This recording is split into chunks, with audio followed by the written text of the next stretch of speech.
Ya kan kebetulan Mbak Angel, aku ini kan wakil ketua bidang perempuan, ex officio ketua KPPG Kota Bogor.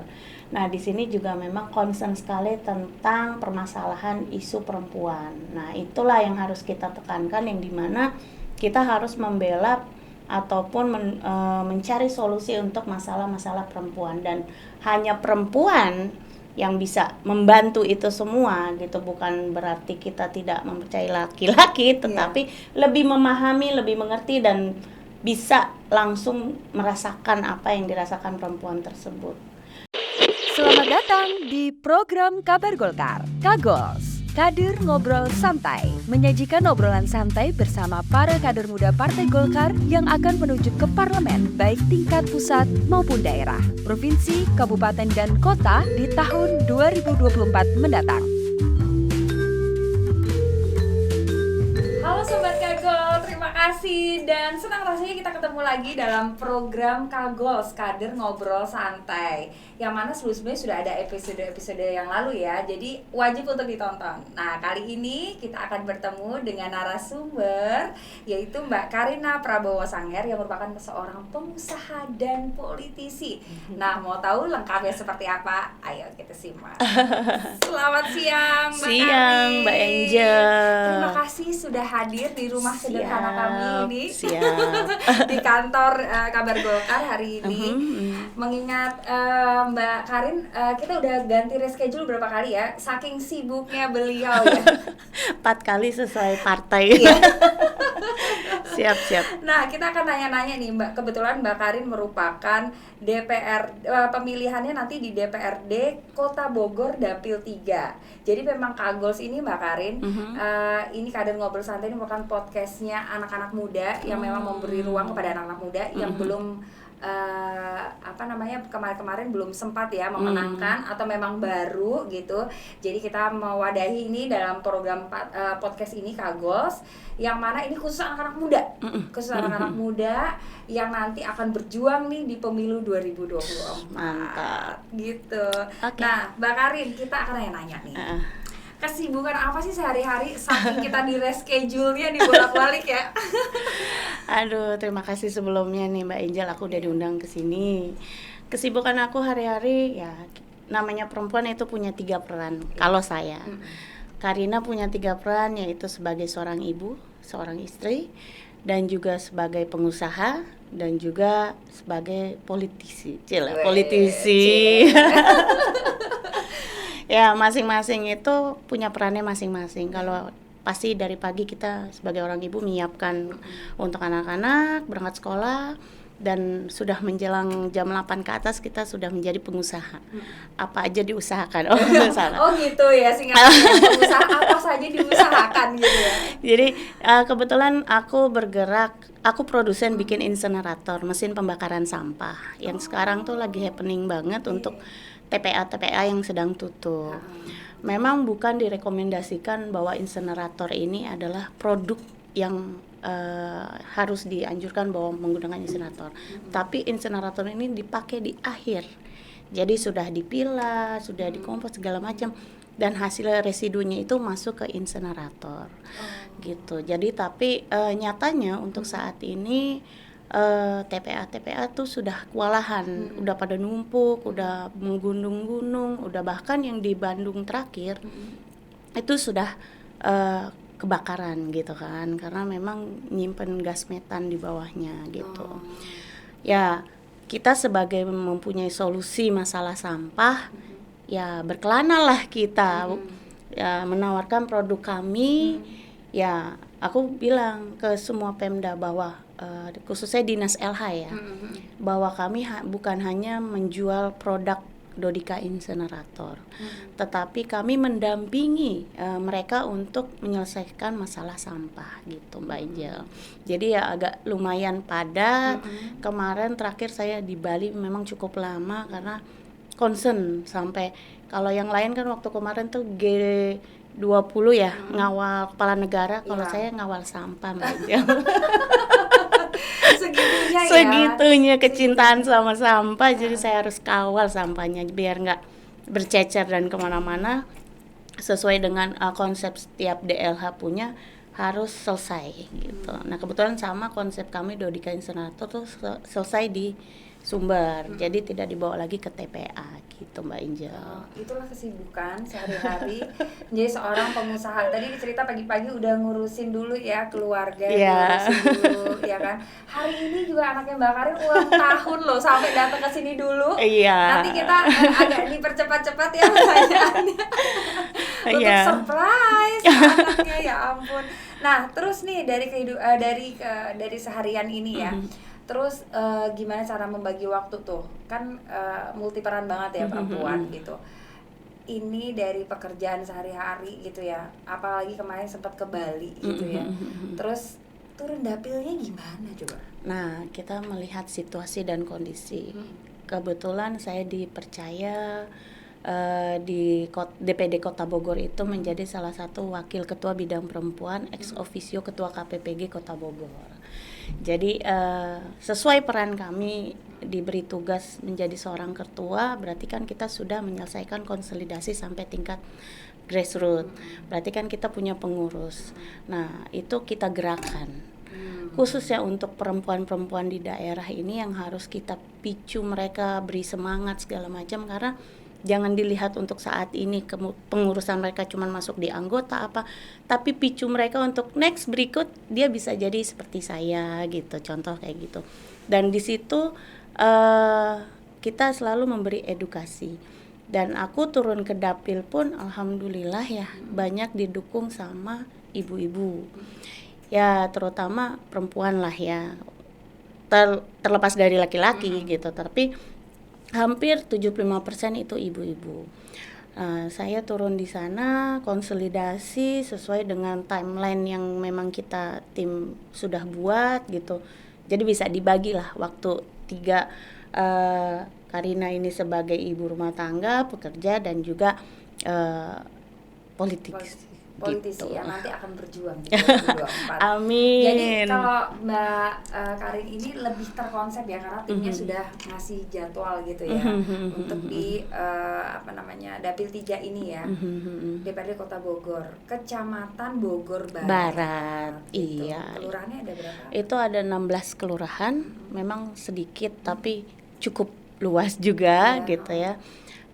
Masing-masing itu kita karena sudah bukan terkonsep seperti sudah konsolidasi KPPG-nya, jadi aku jalan melewati KPPG sambil membesarkan KPPG. Jadi Kesatuan Perempuan Partai Golkar di Kota Bogor itu harus besar gitu loh. Karena sejarahnya saya juga kenapa ikut dalam pencalekan ini, story-nya panjang Mbak Angel. Dari 2009 itu tidak ada keterwakilan Dewan Perempuan di Kota Bogor. Jadi ya alhamdulillah keterwakilan 30% sudah aman. Insya Allah berjuang sama-sama. Perempuan mau dari dapil manapun Kota Bogor harus menyumbangkan suaranya minimal 1 kursi untuk dia duduk nanti di parlemen gitu. Iya. Wah, berarti tugasmu berat juga ya? Lumayan. Tapi kalau kita hadapin sama-sama, ya di bebannya juga agak berkurang sih. Gitu. Karena kita harus sevisi nih. Golkar menang, perempuan menang gitu. Luar biasa, emang bener nih panas banget kayaknya Bu Airin menempatkan dia jadi ketua perempuan Partai Golkar di Kota Bogor nih. Berarti atas arahan Mbak Angel juga nih, Mbak Angel juga di KPPG nih. Jadi ini tugas KPPG ini emang kan perempuan, mengawal perempuan nih ibaratnya. Iya, betul. Jadi ini ibu-ibu semuanya di KPPG aktif banget nih di Kota Bogor. Aktif, cuman kan kita nggak semuanya harus dari KPPG, tapi dari misalkan dari HWK, Al-Hidayah dan lain-lain ada, dari Soksi juga ada. Karena memang KPPG itu jadi perempuan-perempuan yang ada di ormas-ormas yang di bawahnya Partai Golkar itu sebenarnya masuknya KPPG sih sebenarnya. Iya, betul, ya. Jadi betul. HWK gitu-gitu ya masuknya KPPG betul. gitu. Soksi yang perempuan-perempuan, yang AMPI yang perempuan semuanya di satu AMPI. itu di KPPG gitu. Betul. Ini AMPI ya kalau di Nah, Itu story-nya waktu pertama Kartini Ampi lahir itu bersama Bu Erna Tahang, ketua abadiku ya, sama Mbak Linsi, Linsi yang sekarang mau Sekjen KPPG Dapil dia ini ya Jakarta Barat. Jakarta Barat. Sama-sama berjuang kita, Mbak. Jadi memang dulu sejarahnya kita bikin satu wadah di bawahnya naungan AMPI untuk Kartini Ampi. Jadi perempuan-perempuan yang sebelum melaju ke tahap berikut ke politik yang lebih tingkatannya lebih di atas tinggi, baru dia masuk di Kartini Ampi.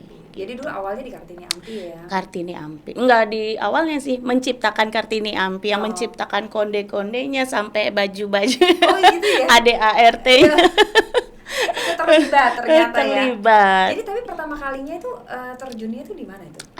Dulu itu ibuku juga dulu pengurus di Kosgoro. Jadi dulu keluargaku juga eyang kakak beradik itu sebetulnya ada story-nya gitu. Cuman aku nggak mau bawa-bawa embel-embel itu karena apa? Mamaku bilang, keluargaku bilang, kamu harus dari bawah, dari anggota biasa, bukan siapa-siapa, karena disitulah belajar. Dan alhamdulillah sekarang saya bisa menduduki ketua KPPG itu sangat pencapaian yang luar biasa. Jadi harus berproses. Jadi semua harus berproses. Tidak ada yang instan. Kalau yang instan ya memang ada, tetapi masanya cepat. Gitu. Tetapi kalau berproses kita kader, Bos. Iya. Bukan ini kader. Kalau kayaknya udah kuning banget ya Bang Arin ya. Bukan kuning lagi, berdarah-darahnya udah. Gitu. Oke. Nah, persiapan apa nih, karena ini udah bulan September ya, akhir September ya. Oktober, November, Desember, Januari, Februari, 5 bulan lagi. Persiapannya gimana? Persiapannya untuk saat ini pasti kita memperkuat simpul-simpul kita untuk pemenangan kita. Selain kita punya target suara yang akan dicapai berapa, nah konsolidasi yang saya turunkan adalah cost-nya juga bukan untuk di akhir, Mbak Angel. Tetapi saya siapkan ini memang turun ke bawah selalu memberikan edukasi. Edukasi misalkan ke ibu-ibu, ke lansia, remaja dan segala macam. Terutama saya concern memang ke perempuan, ibu dan anak gitu, karena basicnya kita di pemberdayaan perempuan. Iya, benar. Nah, salah satunya setiap saya turun ke daerah ataupun dapil gitu ya, permasalahannya nggak jauh, pasti sama tentang kesehatan, Mbak Angel. Oh, di sana lebih ke kesehatan. Yang mendasar sekali, entah tentang BPJS atau tentang kesehatan lansia gitu-gitu. Di setiap daerah tuh tidak merata mempunyai posyandu atau pos lansia gitu. Mereka numpang di rumah RT atau di warung apa pinggiran gitu, tidak punya tempat. Nah, itu yang mungkin nanti kita perjuangkan salah satunya. Terus juga tentang perlindungan perempuan gitu, yang dimana di Kota Bogor ini terkenal tuh kan keluarga harmonis ya, tetapi cukup tinggi untuk kasus KDRT, pemerkosaan dan lain-lain gitu loh, Mbak Injil. Jadi mungkin di situ nanti kita juga yang tertunda saat ini yang saya tahu perdanya itu belum dilanjutkan. Jadi mudah-mudahan insya Allah kita bisa melanjutkan oleh perwakilan dari perempuan-perempuan di Kota Bogor. Nah, jadi Sobat Kagol yang ada di Bogor Barat ya, nanti jangan lupa memilih Mbak Karin karena memang benar-benar udah turun, udah menemukan masalahnya, tadi udah disaksikan ya ada masalahnya, dan nanti dia akan berusaha nih kalau misalnya Tuhan merestui. Dan Sobat Kagol semua yang ada di Bogor Tengah juga, Bogor Barat ya, Bogor Barat nanti juga memilih gitu ya, dan terestui nih akhirnya nanti di 2024 nanti ya. Itulah yang diperjuangkan oleh seorang Siskar gitu ya. Ya, berjuang sama-sama untuk kepentingan perempuan, intinya gitu. Jadi perempuan itu memang banyak loh, lebih banyak dua kali lipat lebih banyak nih kayaknya daripada laki-laki. Jadi memang harus dilihat ini calon-calonnya, monggo dipilih. Yang kalau laki-laki silahkan ya, yang perempuan silahkan untuk memilih Mbak Karin nanti ya di Bogor Barat. Siap. Nah, pada saat turun ke dapil gitu, Mm-hmm. biasanya yang dikampanyekan sama Siska ini apa aja? Kampanye pasti tentang kesehatan, balik lagi kayak tadi tentang perempuan, terus juga tentang karena kita kebanyakan bukan untuk kampanye diri sendiri ya, sering untuk edukasi. Aku selalu kasih edukasi. Kalau ngurus BPJS begini ya, Bapak Ibu. Kalau mau BLT begini ya prosesnya, PIP juga begini ya. Jadi aku lebih menjabarkan biar mereka tahu oh begini ya prosesnya, oh begini ya. Jadi kita sesuai dengan tujuan kita ke depan, kita mewakili dari aspirasi masyarakat gitu. Jadi kita feedback baik harus mengasih tahu juga edukasi apa informasi yang masyarakat butuhkan dan kebutuhan apa yang mereka inginkan kan gitu. Iya.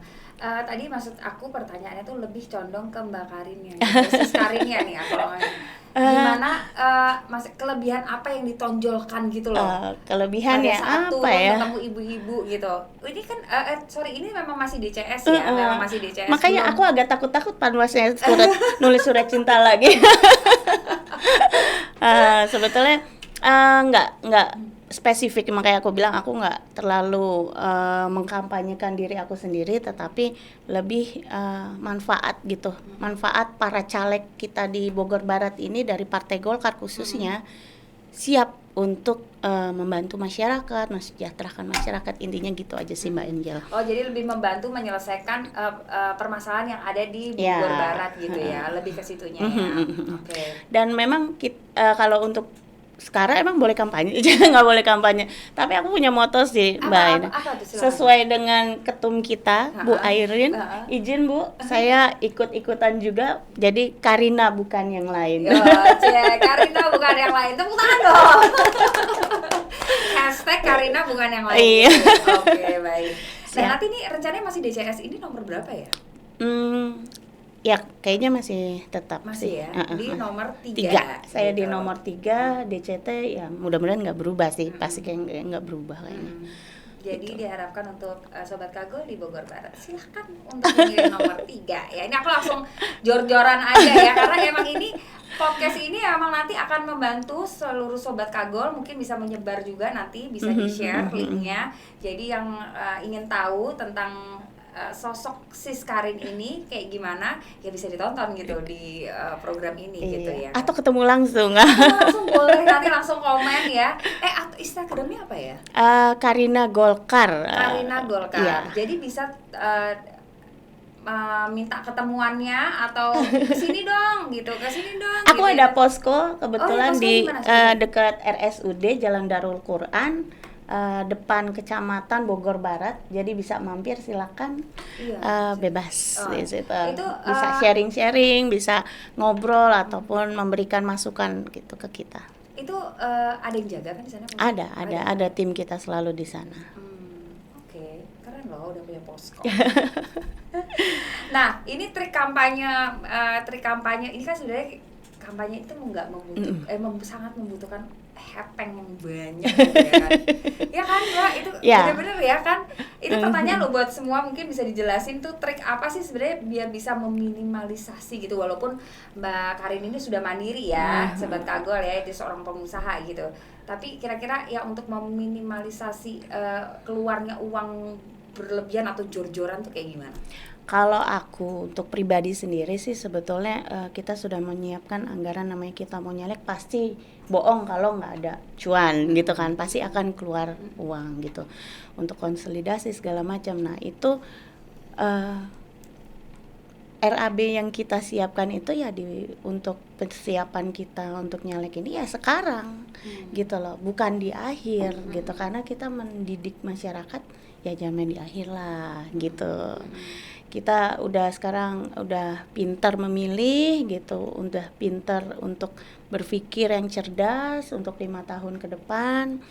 Dan ya saya rasa kalau yang saya siapkan sekarang ini dengan kita datang ke masyarakat, aku diundang di pengajian, ya setidaknya mah pasti bohong kalau nggak bawa apa-apa ya, setidaknya buah tangan, bukan untuk menyogok loh, tetapi buah tangan bahwa terima kasih sudah mengundang Karina gitu sih. Dan membantu biasanya suka ada kayak disiapin gitu ya makanan Mm-mm, gitu ya kadang-kadang mm-mm. kan. Kalau di Bogor itu, aduh berat badan aku sekarang udah mulai naik Mbak Angel, karena undangannya itu ngaliwet gitu. Oh ngeliwat, oh ya kayaknya siapa ya? Teh Feti ya, Teh Feti juga gitu ya, jadi Iya. juga tuh Teh Feti ditambah ngaliwat itu Ngaliwet. katanya. Jadi apapun cuman pakai sambal, lalapan, ikan asin gitu-gitu tuh jatuhnya udah nikmat banget ya gitu, sampai lupa gitu kadang diajak ngobrol kalau udah ketemu gitu, terus makannya di atas daun pisang gitu yang rame-rame, Seru, keakraban seru. itu ya kita menciptakan dia nyaman, kita juga nyaman, dan memang sama-sama untuk silaturahmi, judulnya itu aja sih. Terlepas dari nantinya kita mau ada tujuan pemilihan, itu kembali lagi hati nurani ya, kita nggak bisa memaksakan seseorang Keren untuk banget. memilih. Nggak maksa loh ini loh Nggak ya, maksa, nggak maksa tapi loh. tong hilap nomor 3 Tetep ya RT ya. tetep. Nah, kita mau ngasih tahu nih bahwa Sis Karin ini itu usianya masih milenial ya, kita maksudnya masih milenial. 21 April sesuai dengan lahirnya Ibu Kartini ya, 21 April ya kan, Iya. 85 ya. Iya. Ya, jadi masih tergolong muda, dan nanti memang di 2024 nanti pemilihannya itu memang lebih didominasi oleh kaum muda gitu. Nah, sekarang Sis Karin kasih tahu dong, kenapa anak-anak muda nanti 2024 tidak boleh untuk golput. Golput. Nah, Nah. tidak boleh golput, dan tentunya memilih Partai Golkar menjadi pelabuhannya, gimana coba? Nah, Silakan. tipsnya sih untuk para milenial, generasi Z ya, Iya. kan untuk saat ini mempersiapkan diri nggak ada salahnya juga untuk ikut berpartisipasi dalam pemilihan 2024 nanti ke depan, 5 tahun ke depan, untuk keterwakilannya masing-masing. Di situ juga kan juga bisa sambil juga mengikuti pesta demokrasi ini, mungkin bergabung dengan partai politik, tapi khususnya Partai Golkar. Kita juga banyak wadah-wadah seperti kayak AMPI, Kosgoro, BMK dan lain-lain ya, banyak juga itu gabung belajar bahwa politik bukan apa sih, kalau terkenalnya gitu ya politik, aduh selalu Berat gitu berat, ya. kayak money politik lah, inilah semuanya orangnya kurang inilah. Tidak, tetapi partainya ini luar biasa loh. Kita punya Renstra sampai 2024 ya, 45 kita sorry, sudah punya. 2045 gitu. Nah, di sini harus pemuda ambil peran, cepat-cepat gabung ke Partai Golkar, gak bakalan rugi. Contohnya sudah banyak yang berhasil, yang memberikan contoh yang baik gitu. Gitu ya. Jadi jangan lupa Sobat Kagol, untuk teman-temannya yang belum bingung, masih bingung nih untuk memilih Partai Golkar, tuh merupakan partainya anak muda gitu. Banyak banget ya, terbukti Mbak Karin jadi ketua dan melalui proses ya, tidak semerta langsung karena ibunya Mbak Karin udah di Partai Golkar lama gitu ya, di Kosgoro ya, di Kosgoro lama gitu ya, bukan berarti dia malah disuruh berjenjang, malah disuruh jadi anggota dulu ini padahal punya jalur akses yang langsung cepat gitu ya.